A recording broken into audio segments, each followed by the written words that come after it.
Hello, my dear doctors. So today I'm going to discuss about the Mrcp 23 consultation station, and we're going to talk a bit about the scleroderma. Okay, so let's move on with our presentation. So as you know, in the consultation station, you have to take a full history and do the relevant physical examination, and you have 15 minutes for this, and 5 minutes is for the examiner to ask any relevant questions. So let's start our presentation. So first of all, we'll talk about the history. So this is actually a 45-year-old female, and she presented with pain in both of her hands, which has also developed a swollen appearance. And this has been associated with recent worsening of her long-standing Raynaud's phenomena and the development of a slow healing fingertip ulcers. So remember that the peak incidence of scleroderma is between the ages of 40 and 60. However, it can present at any age. And it is more common in women, but men tend to have a more severe disease and a poor overall prognosis. So whenever patient says that got pain, please attempt to localize the pain in your history and determine if there are any features suggestive of inflammatory joint disease. Like we should ask about the stiffness, pain worse in the morning or after rest, and improve with movement. Pain in scleroderma, it may be due to arthralgia or myalgia, which may or may not be associated with overt inflammation. And it can also occur at peripheral sites because of the vascular ischemia. So in the early stages of the scleroderma, skin involvement may be more inflammatory with soft tissue swelling and edema, and this can be associated with pruritus, particularly in patients with diffuse skin disease. And this should be differentiated from swelling due to synovitis. However, this can also be manifestation of scleroderma. So in this case, the presence of long-standing Raynaud's phenomena prior to onset of scleroderma, it is more in keeping with the limited form of the disease. While if the patient say recent onset Raynaud's and more rapidly progressive disease, is tend to be feature of diffuse scleroderma. So when we talk about the Raynaud's phenomena, we should confirm with the patient whether they have a true Raynaud's phenomena, and this is characterized by biphasic or triphasic color changes, white, blue, red, and features which are suggestive of secondary rather than primary Raynaud's includes our later age of onset, male gender, if there is asymmetric attacks, thumb involvement, and severe ischemia, which are complicated by ulcers or necrosis. So the digital complications scleroderma, they include fingertip ulcers. They can be pitting of the terminal digits, loss of the fingertip pulp, and this can produce the appearance of pseudo clubbing, and we can have over tissue necrosis or gangrene, and there may be some infective sequelae, like patient may develop cellulitis and osteomyelitis. And in fact, amputation can be a consequence of severe disease. So let's move on to her history. She reports symptoms of gastroesophageal reflux and postprandial blotting, but no history to suggest GI bleeding. Now remember that the gastroesophageal reflux is the most common of a wide range of GI features which can occur in scleroderma. And these happens because of the hypomotility of the esophagus, and there is incompetence of the sphincter, and it's present actually in most patients with scleroderma. So the complications include esophagitis, aspiration and stricturing, and patient may also report some dysphagia, regurgitation of food because of this esophageal dysmotility. So gut dysmotility actually extend along the length of the GI tract, and poor gastric emptying can lead to blotting and postprandial fullness. It can also cause constipation and sometimes overflow diarrhea can occur. GI bleeding, it can occur due to ulcers secondary to reflux. It can be because of the gut telangiectasia and gastric antral vascular ataxia, although this is a quite rare complication. So bleeding from, because sometimes they can be, if you do the endoscopy, there is a specific pattern which is seen.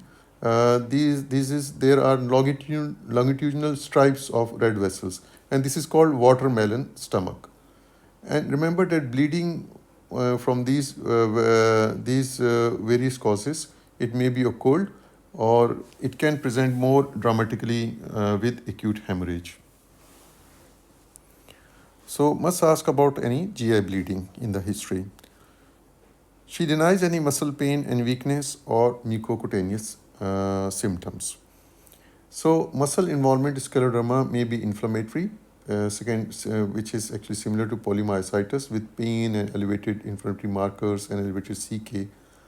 Often it is present, it is associated with overlap form of connective tissue disease, and with particular antibody profiles. A non-inflammatory myopathy can also occur due to increased collagen deposits within the muscle. However, this is usually mild and with minimal CK rise and does not normally require any specific treatment. Remember that features of scleroderma can also occur in overlap or mixed connective tissue disease. So hence it is useful to inquire about symptoms seen in other connective tissue diseases such as rashes. Specifically, we know that there is specific rashes in SLE or dermatomyositis, mouth ulcers, which can appear in SLE, and alopecia also can appear in SLE. Okay, let's move on. Recently, her exercise tolerance has decreased, but she has no other specific cardiac or respiratory symptoms. So, inquire about the factors limiting exercise, in particular dyspnea or other cardiac or respiratory symptoms, which may be indicative of interstitial lung disease or pulmonary hypertension. So, as I already mentioned, that patient with scleroderma, they are also at risk of GI bleeding, and this can lead to iron deficiency anemia, and the patient can have a breathlessness because of the anemia. They can also have muscle and joint involvement, and also these patients with scleroderma, they have high rates of hypothyroidism. And so all of these factors can combine and contribute to fatigue and reduce exercise tolerance. So must ask about the exercise tolerance of the patient. Beside this, chest pain, dyspnea, syncope, peripheral edema, and cough, these are relevant symptoms, and they may point towards heart or lung involvement in scleroderma. Pulmonary hypertension can occur in around 10% of patients, and is slightly more common in limited scleroderma. Okay, moving on. Her past history includes hypothyroidism on thyroxine replacement, and she has no significant family history, and she works in an office.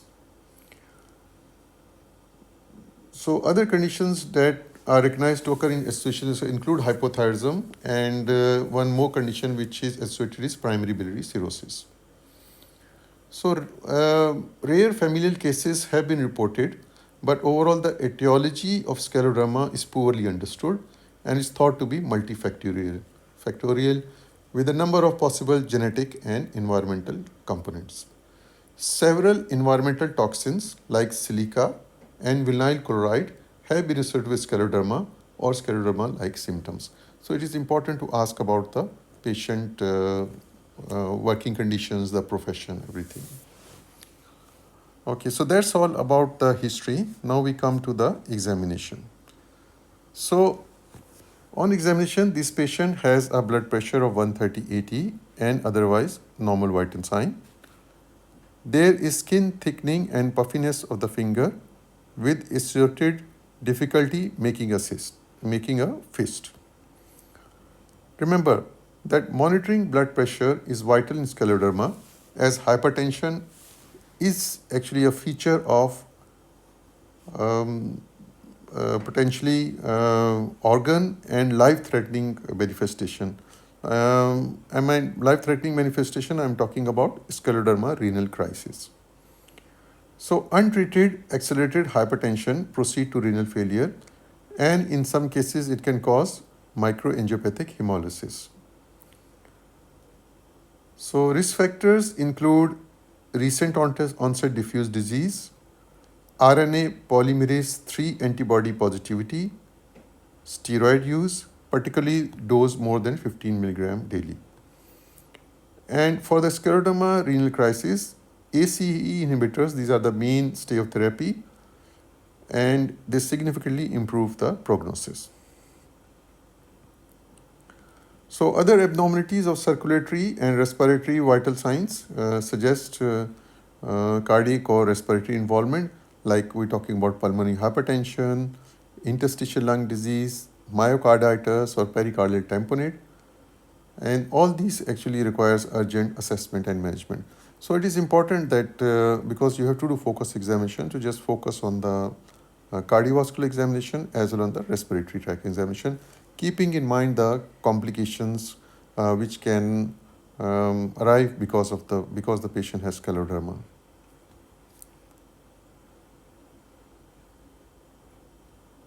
So now remember that sclerodactyly, and if you can see in the picture on your right side, the first picture, sclerodactyly is actually a hallmark of scleroderma, and the changes may include tightness, thickening, swelling, and induration of the skin. So here you can see the skin is quite tight there.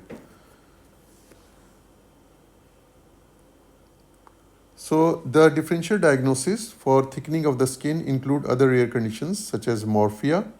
This is a localized form of scleroderma. Other differential diagnoses include eosinophilic fasciitis, which may be differentiated on biopsy, and scleromyxedema, sometimes associated with paraproteinemia, and nephrogenic systemic fibrosis. So these are all the differential diagnoses. The fingers, hands, and face tend to be the earliest site of skin involvement in scleroderma. So puffiness, arthralgia, and soft tissue swelling tend to be earlier feature than sclerodactyly.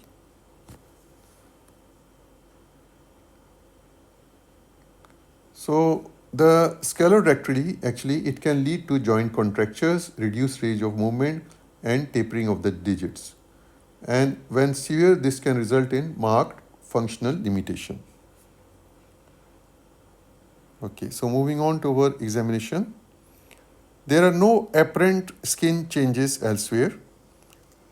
A dry fingertip ulcer is seen on the second digit. There is no joint line swelling or tendon friction rubs. So remember that the distinction between limited and diffuse scleroderma is based on the extent of the skin involvement. Limited scleroderma has skin disease affecting distal to the elbows and the knee and the face only. Typically, the limited skin disease has a more indolent onset and progresses slowly.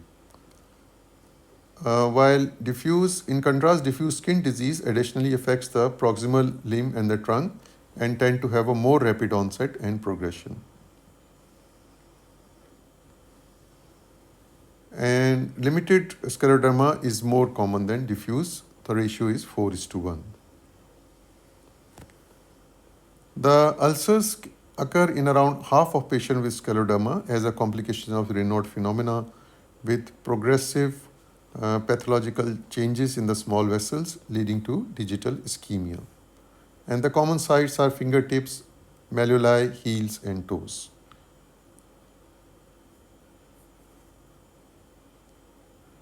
So while you are examining the patient, palpate the joint lines to determine if there is any synovitis or whether swelling is more generally related to scleroderma skin changes. The presence of synovitis should prompt investigation for overlap with rheumatoid arthritis. and it influences the choice of treatment. Like low-dose steroids and methotrexate, these are often used for true inflammatory joint disease. Okay,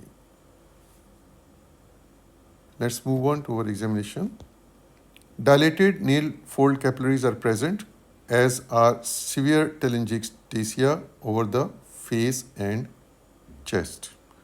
So here you can see that can on the bottom of the page there is a picture of telangiectasia, and then there is also I have put one picture for the capillaroscopy finding, which shows the dilated nail fold capillaries.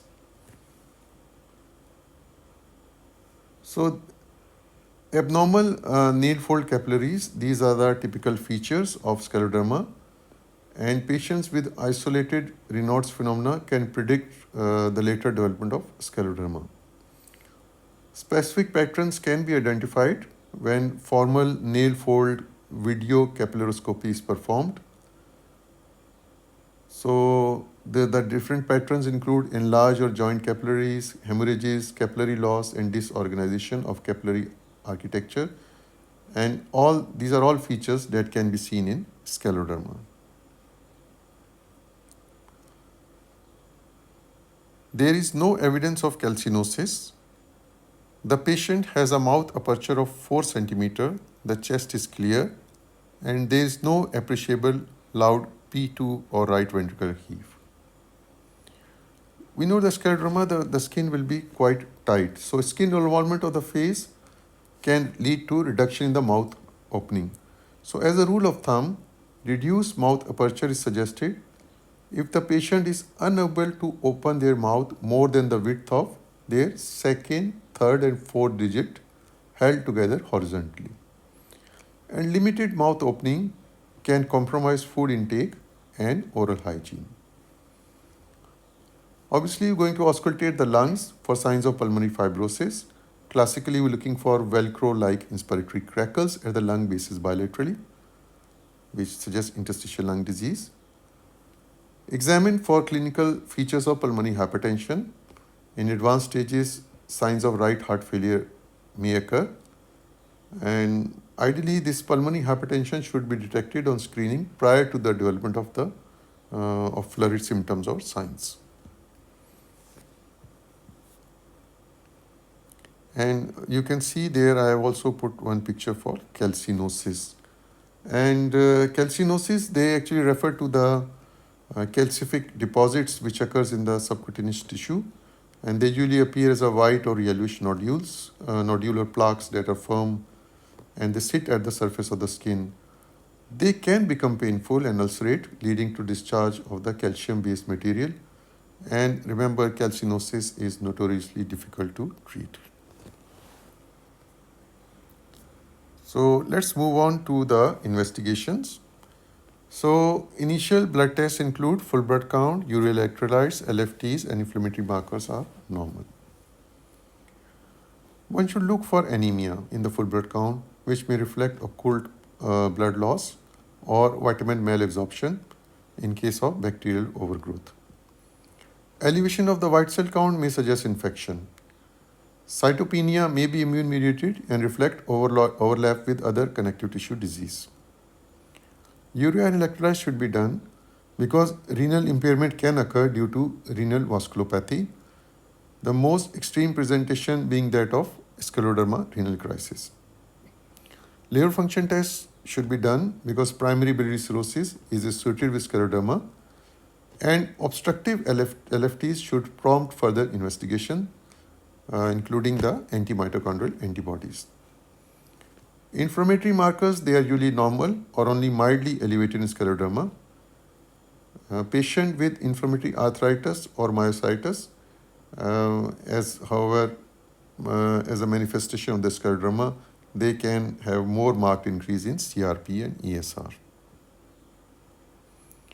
Patient urine has no protein or red cell. So remember, urine is typically normal with scleroderma. Patients with renal vasculopathy may develop proteinuria and hematuria. However, unlike other types of connective tissue disease, Scleroderma is not associated with glomerulonephritis as the primary renal pathology, and therefore active urinary sediment should prompt investigation for other causes. Okay. So antibody testing returns a positive ANA with anti-centromere staining. There are a number of antibodies which may be positive in scleroderma. ANA is highly sensitive for scleroderma, while other antibodies like anti-SCL70 are more specific. So antibodies which traditionally associated with other disease such as rheumatoid factor, anti-double-stranded DNA or ANCA, they may also be positive if tested in patient with scleroderma and may be associated with increased risk of specific disease manifestations or overlap forms. ANA is positive in 95% of patients with scleroderma, so making it very sensitive test.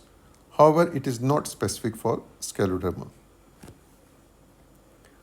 Remember that anti-centromere antibodies, these are not a separate antibody, but rather a staining pattern which is observed in some patient with a positive ANA. And the centromere staining pattern is quite specific for scleroderma, particularly the limited form, where around 70 to 80% of patients will be positive. There is an association between anti-centromere antibodies and pulmonary hypertension. The extractable nuclear antigen ENA panel, including anti-SCL70, is negative, as is RNA polymerase III antibody. So anti-SCL70, it is also known as anti-topoisomerase I, is an antibody which is specific for scleroderma and is found around 40% of patients with diffuse disease and 15% with limited disease. And it has an association with interstitial lung disease. Anti-RNA polymerase III is an antibody that often need to be requested separately in patients with whom scleroderma is suspected. It is found in about 20% of patients and is associated with diffuse skin disease and the development of scleroderma renal crisis.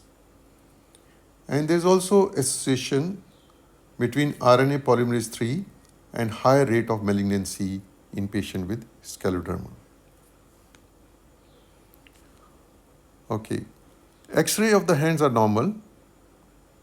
Baseline function test, a high resolution CT and transthoracic echocardiogram are arranged. So hand X-rays, and I've put few examples here for you for the hand X-ray. So they may demonstrate calcinosis. In the second X-ray, you can see the marked calcinosis and resorption of the distal phalangeal tufts. And on the last X-ray, you can see that the distal interface is quite a lot of resorption. So because of the resorption, they produce a tapered or shortened appearance of the distal phalanx.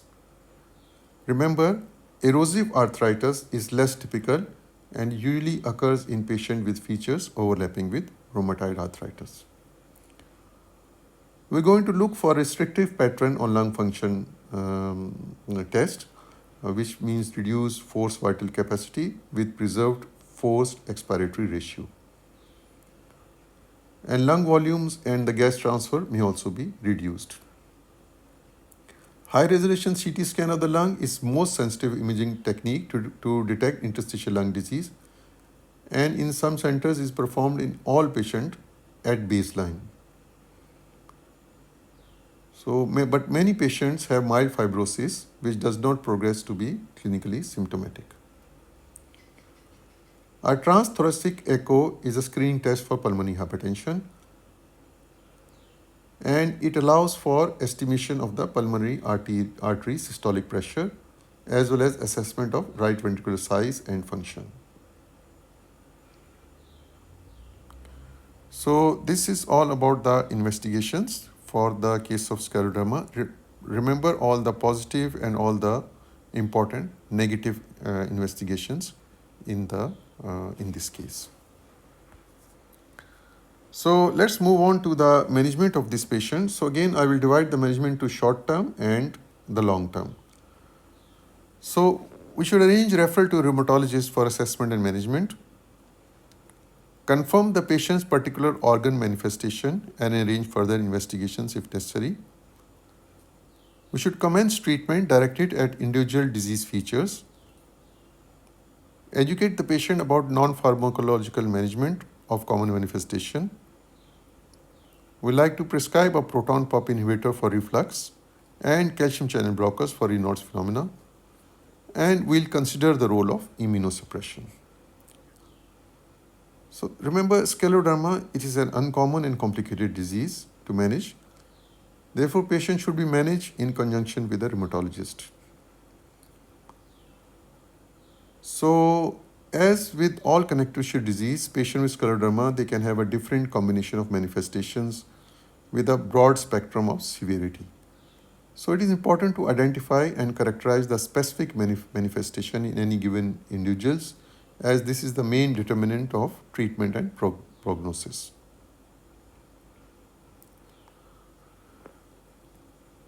Unfortunately, there is no proven pharmacological therapies for overall disease modification scleroderma, and therefore interventions, they are largely based on targeting organ-specific manifestations.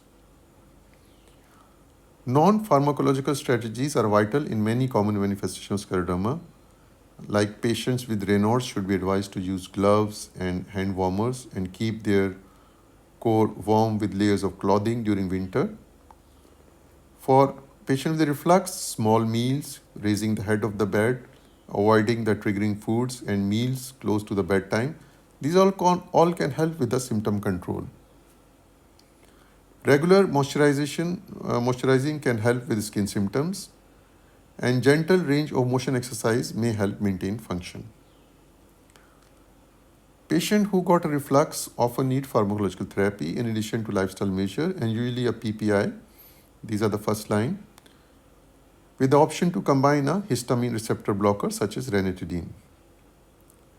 For esophageal dysmotility or delayed gastric emptying, we can add a prokinetic such as domperidone, taken 15 to 20 minutes before meals. Vasodilators, they can be used in combination with non-pharmacological measures to help prevent or treat digital ischemia secondary to Raynaud's. Usually, first-line therapy is with a periphery acting calcium channel blocker, such as slow-release difedipine, glyceryl trinitrate patches, and topical nitrates can also be used. In extreme cases, IV infusion of iloprost or prostacyclin analog can be used. So remember, the role for immunosuppression is scleroderma is generally limited to early skin disease and interstitial lung disease.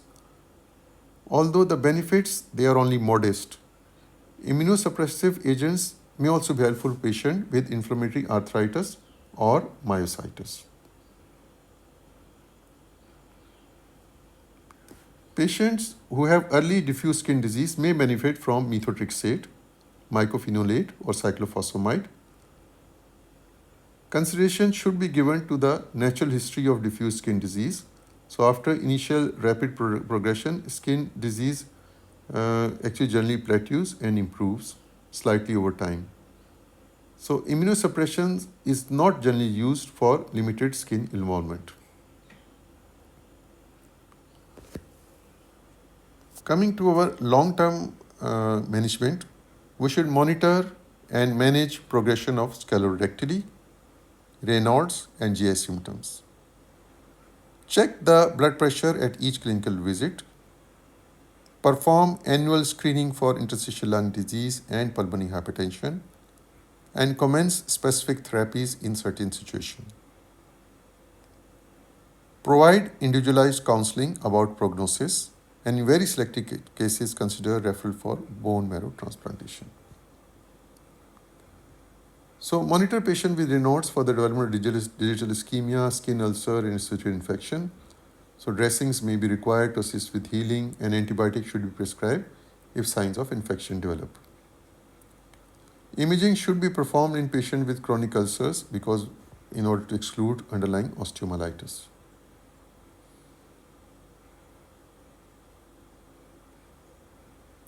Blood pressure is very important, should be monitored regularly in patients with scleroderma, and AC inhibitor is usually the first line antihypertensive therapy. Patients with scleroderma renal crisis, they require intensive monitoring of blood pressure and with rapid up titration of a short-acting AC inhibitor such as captopril. Because patients, they may remain asymptomatic until significant progression has occurred, cardiopulmonary screening with a transthoracic echo and pulmonary function tests are usually performed annually in patients with scleroderma. And we have talked about immunosuppressive therapy like methotrexate, mycophenolate, and cyclophosphamide. They may provide a small benefit in patients with scleroderma interstitial lung disease. Patients should be monitored and managed in conjunction with respiratory physician. For pulmonary hypertension, a range of pulmonary vasodilators have proven benefit, including phosphodiesterase 5 inhibitor, prostacyclin analogs, and endothelin receptor antagonist. Lung or heart transplantation can be an option in select patients for end-stage disease. In terms of prognosis, it is quite variable in scleroderma and largely depends on organ involvement and severity. Pulmonary hypertension and interstitial lung disease are leading causes of the mortality. And finally, in very selected cases, there is a role for bone marrow transplantation. However, this is highly specialized and requires careful balance of potential benefits and risks. So that's all about the treatment, and I have tried to cover all the points in scleroderma.